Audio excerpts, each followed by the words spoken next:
Hey, what's going on, guys? It's Greg Jones with Engine Builder. We are at the 2025 Ultimate Callout Challenge.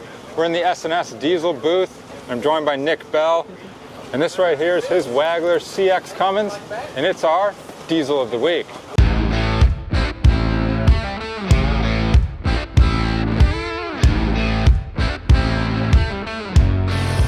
Engine Builder's Diesel of the Week is sponsored by AMSOIL, the first in synthetics.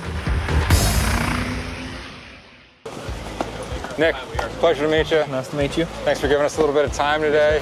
You know, we've walked by this truck here a couple of times, and we finally got a little bit of time with you to hear some of the details about it, because this thing's pretty badass. Appreciate it. So before we get into details on the truck and about the Billet Cummins there, just give us a little background about yourself. You know, what got you into diesels and racing? So really it was more of just like we all start. You started modifying your personal truck, and then it led into more and more, and then eventually this became a lot. I got to racing pretty serious around where we lived down in Tennessee, and it got to where a full-size street truck just wasn't welcome in some of the classes. Sure. So then we decided to build this and be able to race across the country where we can and where we fit in and go from there.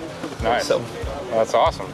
And then you were telling me before the camera started rolling that, that this truck in particular, the project here, has been a little over 4 years in the making. Yeah, so I bought it when I had the other truck that we were racing for a little while, started slowly building it, and then it just kind of snowballed into what it is now, unfortunately. So it's pretty cool, but it took a lot of time and effort and patience, and that's been really the biggest thing, is just slowing down and making sure all the pieces were put together. Sure. You know what I mean, one at a time, to make sure it's all right, because the power it makes and everything else, you can't skimp on nothing. You got to kind of make sure all your T's are there and I's are dotted. So.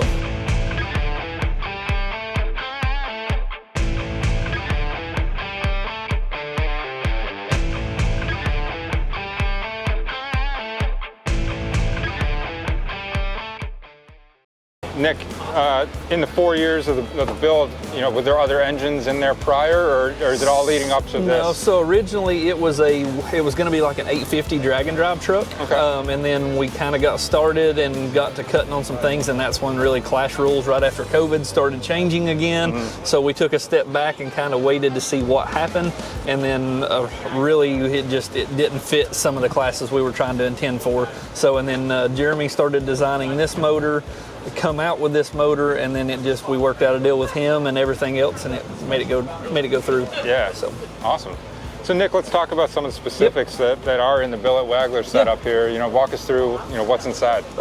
Really it's Jeremy's connecting rods, Ross pistons, basically his platform from oil pan to head, and then on top of that, and fuel system wise, it's all S&S fueled. So 2 of their 12 mil reverse rotation pumps, a set of their big race injectors, and then it's all Motec wired, controlled, you know what I mean? Yeah. So everything is done through S&S as far as fuel and electronics. Yeah, very good.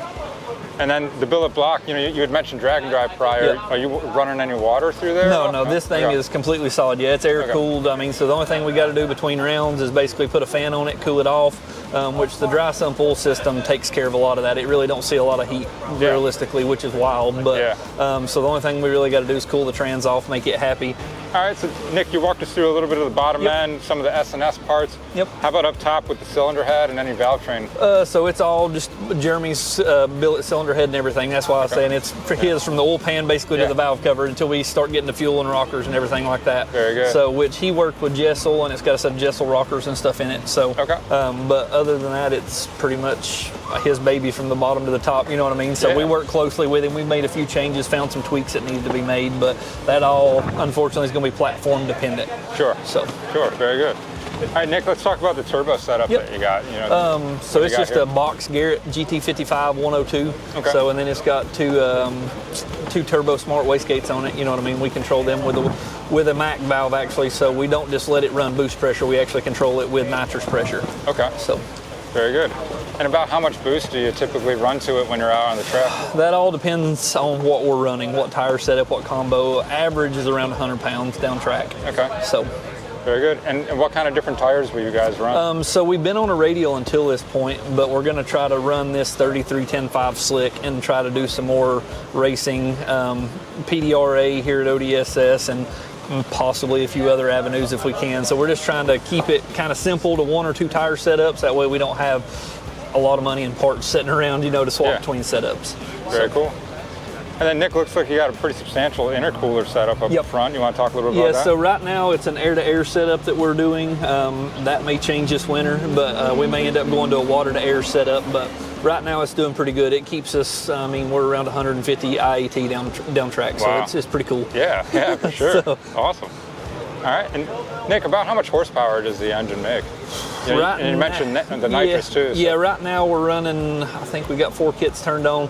We're making around 3,000 horsepower, so, and it seems to be pretty happy living there. We've got more on tap, but really if you can't use it with a radial, I mean, it kind of upsets it trying to throw more at it. Sure. So that's a healthy amount of horsepower, no doubt. Yep. And Nick, what does that equate to out in the track in terms of some of the ETs that you guys put down? Unfortunately, ETs were no time truck with a radial, so I can't disclose the times there, but we're hoping with the slick and everything on it, we can go some mid 4s, possibly low 4s. We just got to see. We got to get a handle on the tire. I don't have no times currently because realistically we made 2 passes on this tire this weekend. Yeah. So I have nothing to show for yet, but that's what we're trying. Still working out some testing there. Yeah, very good. And Nick, you know, obviously you just got it to this point. You're still looking forward to get it on the track a little bit more, but what are maybe some next steps with the truck? Really getting a handle on this tire and trying to, like I said, go some mid to low 4s that's our goal for the truck. I know we can get it there. It may take a few tweaks and, you know, outings to make it happen. It don't happen overnight like a lot of people think sometimes. It takes a lot of trial and error, and I mean, we're not afraid to show our mess ups. You know what I mean? It's not always success stories. Unfortunately, sometimes you have to back up a little bit before you can get the right process together to go forward. Yeah, no doubt. Awesome. Well, appreciate Nick, it. Anything else? Anything else that we're leaving out?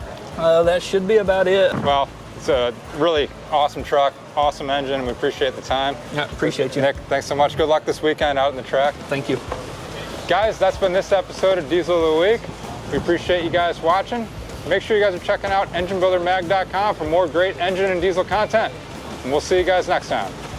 Hey guys, thanks for watching today's video. Hey, while I've got you guys here, I wanted to tell you about Find a Builder. It's a new microsite on enginebuildermag.com that's great for both engine shops and for potential customers looking to get engine work done. If you're an engine builder, this site is a place where you guys can list your shop and what you guys do to potential customers through enginebuildermag.com. It's an easy subscription-based microsite that'll let you guys connect to a new audience. And if you're a potential customer looking to get engine work done, this is a source to help you guys find a shop that's in your area or one that specializes in the type of engine work that you're trying to get done. Make sure you guys are checking out Find a Builder on enginebuildermag.com. Thanks.